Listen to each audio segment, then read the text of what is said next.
Une première école canadienne bilingue va ouvrir ses portes à Paris l'automne prochain.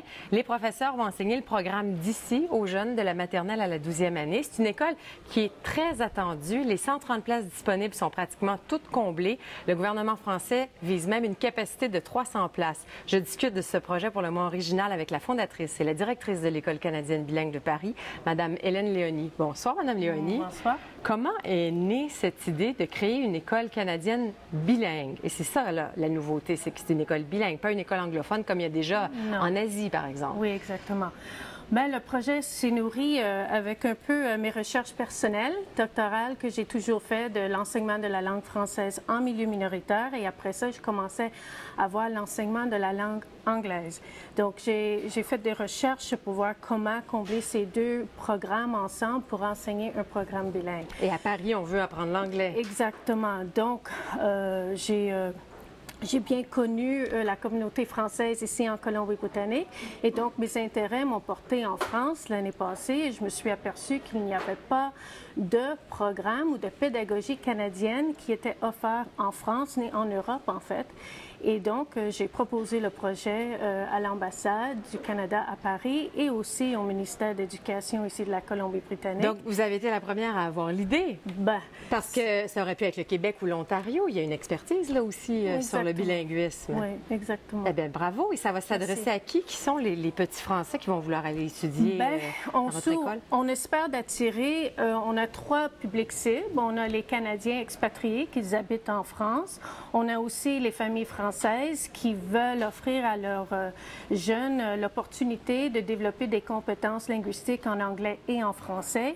Et aussi, il y a une très grande communauté internationale en France. Donc, on espère qu'on va être capable d'attirer les 3 différents publics et donner vraiment un milieu international canadien à Paris. Il faut avoir les moyens aussi, parce que quels seront les droits de scolarité? Les frais de scolarité, environ, ça commence à 22 000 €, mais il faut qu'on comprenne aussi que l'école n'a aucun fonds du gouvernement. On dépend seulement sur les frais de scolarité. Donc, mais on offre le programme, comme je vous ai dit, en bilingue, un programme anglais francophone et aussi un programme sport-études. Donc, on a beaucoup à offrir à nos élèves. Et c'est un programme d'ici, donc qu'est-ce qu'il y aura de particulier ici? Est-ce qu'on va apprendre l'histoire ou la géographie du Canada? Bien, c'est sûr que ça va être un programme de la Colombie-Britannique, donc le même curriculum qui est enseigné dans les écoles anglophones ici et même dans le curriculum qui était enseigné dans le conseil scolaire francophone.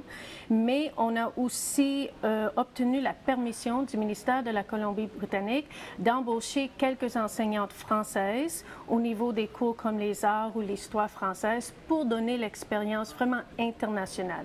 Les enseignantes, ils vont être, une grande majorité, ils doivent être canadiennes de la Colombie-Britannique. Donc, vous allez recruter ici? Exactement. On commence le recrutement dans quelques semaines. Il faut nécessairement que les gens soient bilingues. Ben oui, il faut qu'on suive le modèle de notre programme de l'école. Pas facile toujours de trouver des enseignants. Déjà, les écoles d'ici ont de la difficulté. Oui, mais je crois que Paris, ça peut attirer... C'est assez attrayant. Oui, je pense que oui, oui. Puis c'est sûr et certain qu'on va être capable de trouver des enseignantes. Donc là, les 130 places sont presque toutes prises? Bien, on commence... L'école a la capacité d'accueillir 500 élèves. Nous, on vise pour une première année 130. Puis il y a beaucoup d'intérêt. On a beaucoup d'intérêt des élèves canadiennes qui veulent envoyer leurs familles, leurs enfants à Paris, que je ne m'attendais pas du tout à ça. Moi, je pensais que ce serait des gens qui habitaient déjà à Paris, mais on a la capacité d'accepter jusqu'à 500 élèves. Donc, mais Puis le ministère de l'Éducation dit, oui, il faudrait agrandir, déjà se rendre à 300 au moins. Quel est leur partenariat ou quelle est leur implication dans votre projet qui se trouve être une école privée? Le ministère de l'Éducation de là-bas?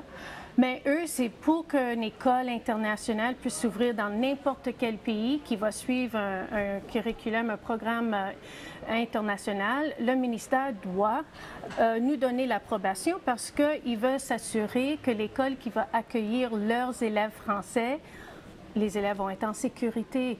Donc, nous, on a proposé le projet au ministère de l'Éducation l'année passée. Ils nous ont offert vraiment un très fort appui.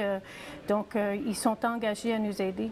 Visiblement, c'est un concept qui marche, les écoles de la Colombie-Britannique à l'étranger. Oui. En travaillant sur votre dossier, je voyais qu'il y a déjà une quarantaine d'écoles anglophones qui existent à travers le monde. On a vraiment donc une expertise. Qu'est-ce qui fait que ça intéresse tant à l'étranger?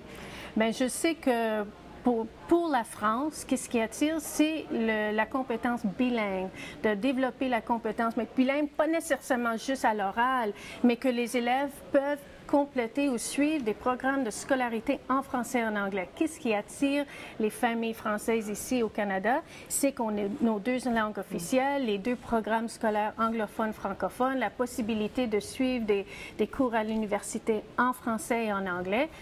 Donc, la première en Europe, où sera la deuxième, si ça fonctionne bien? On ne sait pas, on ne sait pas. On a des petites idées, mais on ne veut pas être trop... on veut pas. Commençons par Paris, alors. Bonne chance dans votre projet, Mme Léonie. Je vous remercie, ça me fait plaisir.